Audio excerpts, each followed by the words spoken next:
Notre premier focus consacré au sujet incontournable, il faut bien le dire, du jour, la démission d'Emmanuel Macron. Alain Tourret, bonjour. Bonjour. Vous êtes député radical de gauche et vous êtes l'un des, alors je dis rare, peut-être pour l'instant seulement, soutien d'Emmanuel Macron. Vous êtes une petite poignée, on va en reparler.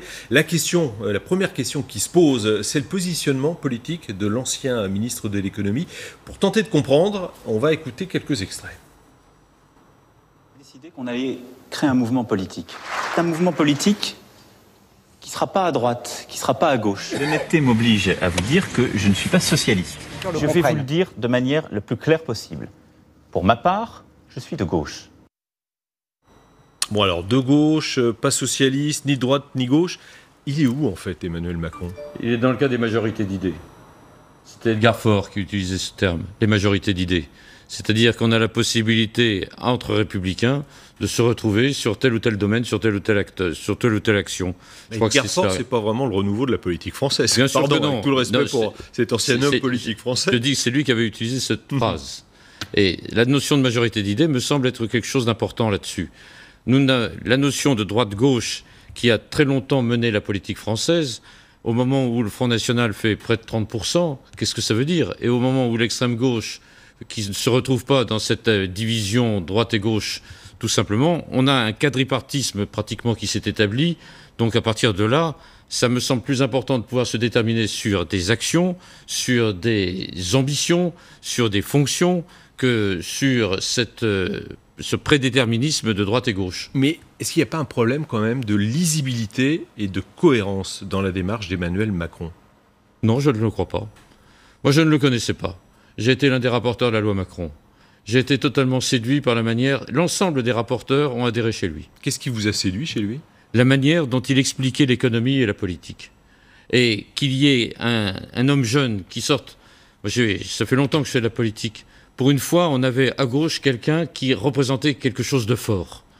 Et ensuite de ça, alors qu'on nous annonçait qu'on serait battu et exterminé partout, voilà quelqu'un qui représente une possibilité pour nous de gagner. On va échapper à ça. Le président de la République, c'est fini. J'ai reçu regret de le dire. C'est un homme qui avait des tas de qualités, François Hollande. Mais les Français n'y croient plus. Pour vous qui connaissez donc plutôt bien maintenant Emmanuel Macron, il ira jusqu'au bout, il sera candidat en 2017 ? Moi, je peux vous dire que, 1, il ira jusqu'au bout, et 2, il gagnera l'Élysée.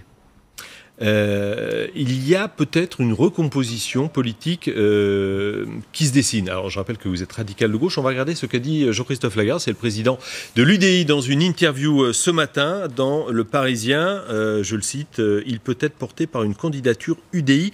Nous en discuterons avec lui. Cet épisode Macron, est-ce que ça peut amener une recomposition politique en allant au-delà même de ce que vous nous décriviez, c'est-à-dire une sorte de social-démocratie alliée au centre-droit français ?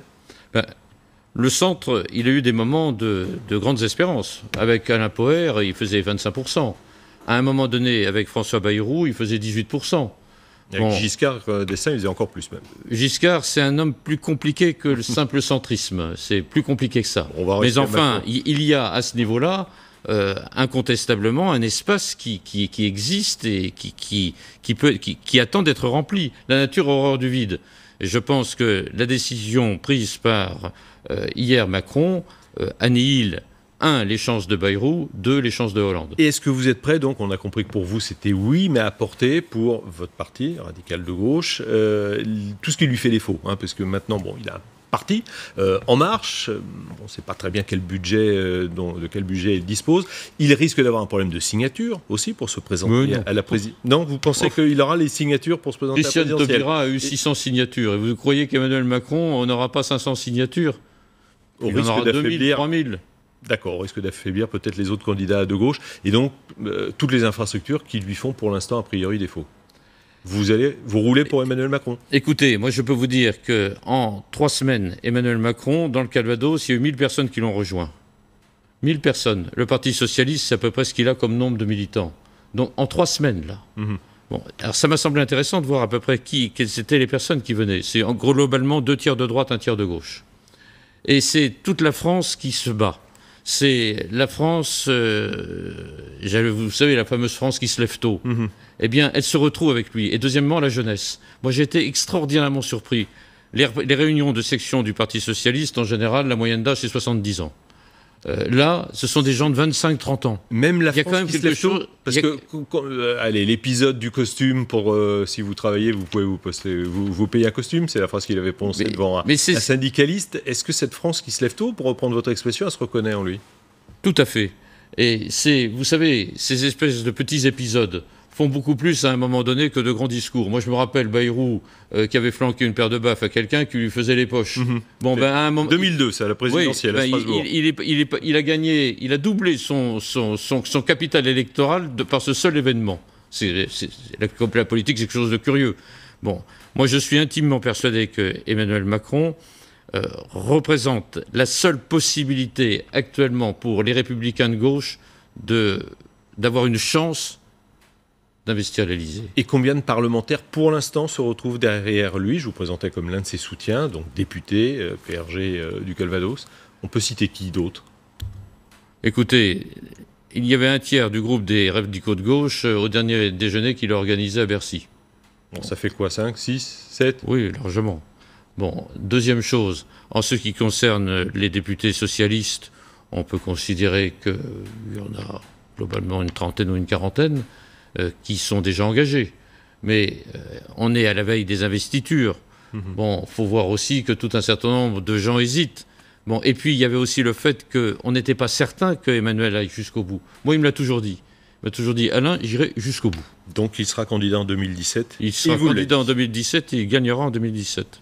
Merci Alain Tourret d'être venu nous voir, d'être beaucoup dans LCI Midi. L'information est un peu passée inaperçue hier, éclipsée par la démission, on vient d'en parler, d'Emmanuel Macron. L'accord entre les éleveurs et Lactalis, on s'interroge dans LCI Midi.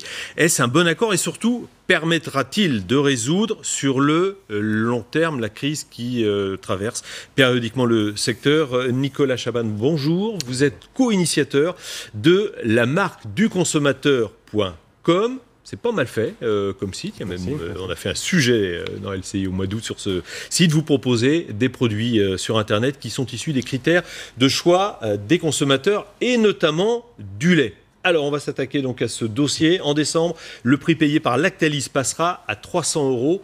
Les 1000 litres, question toute simple déjà pour débuter, est suffisant d'après vous? C'est un mieux, évidemment. C'est toujours le verre à moitié vide et à moitié plein, mais tous les producteurs de France vous le diront.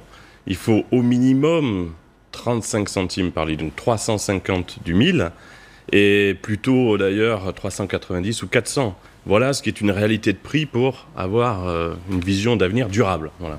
Alors, cet accord, parce que là on va se projeter un petit peu dans le futur, est-ce que ça peut éteindre durablement cette crise qui secoue périodiquement? Parce qu'on a peut-être un peu la mémoire courte, mais ce qu'on vient de vivre à Lactalis, en Mayenne, à Laval, on l'a déjà connu des dizaines de fois. Est-ce que là, c'est quelque chose qui sera durable? Intimement, on pense tous on l'espère déjà, on va être positif, mais vous savez, un chiffre, je vais vous laisser faire le calcul, 5 milliards de litres de lait achetés par Lactalis. À chaque fois qu'ils augmentent de quelques centimes le litre, faites le calcul de ce que ça leur coûte dans leur résultat de fin d'année. Donc c'est vrai que ça, c'est une dimension qui échappe aux petits producteurs. Côté consommateur, on sait qu'il manque quelques centimes, on s'est dit, pourquoi ne pas les rajouter? Si personne ne les met, pourquoi ne pas les rajouter? C'est ça l'objet de cette brique de lait que vous trouvez sur Internet. Il y a un petit questionnaire qui vous dit, est-ce que vous êtes prêt à mettre quelques centimes de plus? Mais ça n'est pas uniquement de la charité, parce qu'en échange, vous savez tout sur le produit. Vous savez ce que la vache va manger. Est-ce qu'elle sera en pâturage? Est-ce qu'elle aura un bien-être animal? Est-ce qu'il y a des OGM ou pas dans ce que vous consommez? Donc c'est un donnant-donnant, mais qui permet de rendre tout le monde gagnant. On peut la retrouver donc, cette brique de lait, sur la marque du consommateur.com. On s'aperçoit que le bio, les éleveurs qui font du bio, comme on dit, s'en sortent plutôt bien. Et quand on fouille un petit peu les chiffres, on voit qu'en fait c'est une collecte qui représente 3% seulement de la collecte. Pourquoi ne pas faire davantage dans le bio? C'est un avenir. Après, il y a des conditions, il y a une période évidemment de conversion, il faut un certain temps, mais on voit bien cette réalité simple. Lorsqu'il y a de la qualité dans l'histoire du produit qu'on consomme, on est prêt à mettre quelques centimes de plus. Donc cette équation, c'est certainement une vraie solution aussi pour sortir de ces crises où finalement il y a un bloc rigide qui ne bouge pas depuis des années. Les patrons, c'est les consommateurs. Il y a Internet, on est capable de se parler, on est beaucoup plus réactif et interactif aujourd'hui. Donc ce projet, il a du sens. On attendait 1000 participants. En 15 jours, on est à plus de 5000 participants sur ce questionnaire avec 7 questions clés. Donc il y a un espoir que les choses s'arrangent. Ouais. On a beaucoup parlé de Lactalis, et pour cause, mais quand on regarde le prix payé aux éleveurs par d'autres centrales d'achat, on s'aperçoit, on ne va pas citer le nom, mais qu'il y a des supermarchés qui proposent un prix plus élevé. Comment se fait-il qu'il y ait des différences ?